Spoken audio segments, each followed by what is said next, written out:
Ito po mga kababayan natin, isa na naman taxi driver na naningil na mahigit 1,000 pesos sa mga pasahero nagpatid sa magkalapit na terminal mula Terminal 2 to Terminal 3 mga kababayan at 1,000 ang siningil. Grabe naman, ang laki naman kuya.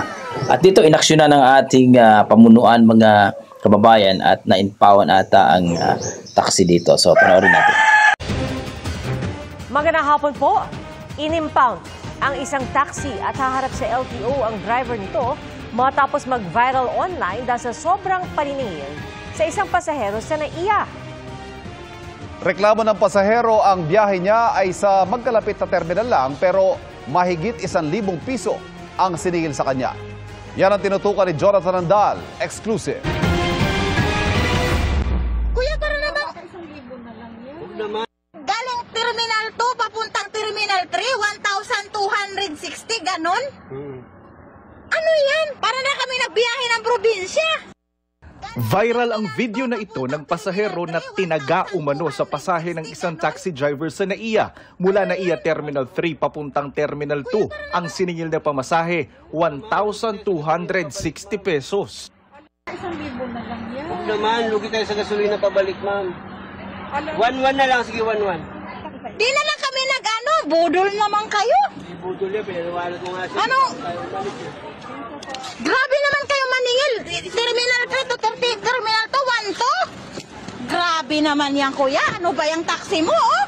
Nakausap ko ang pasahero sa video. Nahanap daw nila ang driver sa labas ng airport. Hindi kami sumakay doon sa airport taxi kasi alam naming mahal. Kala ko may pwedeng matransferan papuntang Terminal 3 to Terminal 2. Wala kaming nakita, kaya nagtaxi kami. Ang usapan daw nila ng driver ay gagamitin ang metro. Sa video, makikita ang imbis na sa metro, sa cellphone ng driver nakasulat ang pamasaheng 1,260 pesos. Wala kaming kontrata. Sabi niya metro, expect namin doon, hindi aabot ng 500. Bali ang nabayad namin doon, 1,145 kasama yung toll gate. Binayaran namin itong mamadalit, maiiwan ng airplane eh.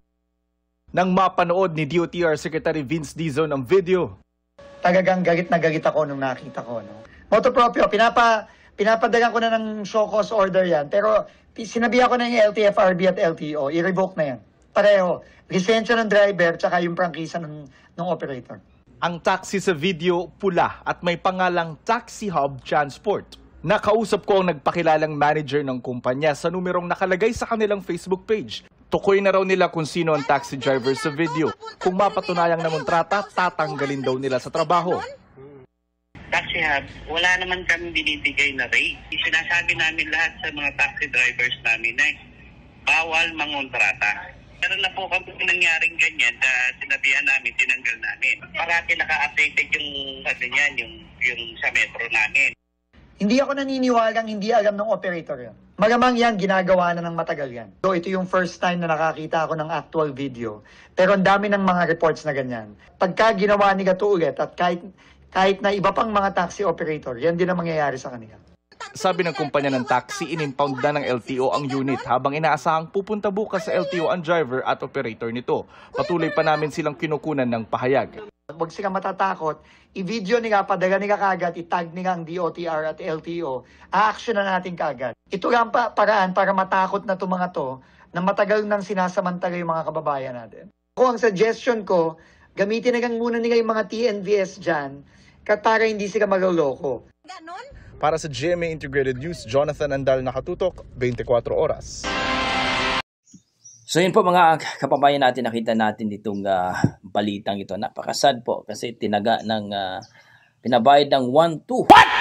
Imagine nyo from Terminal to Terminal 3 mga kababayan at imagine nyo, ang mahal.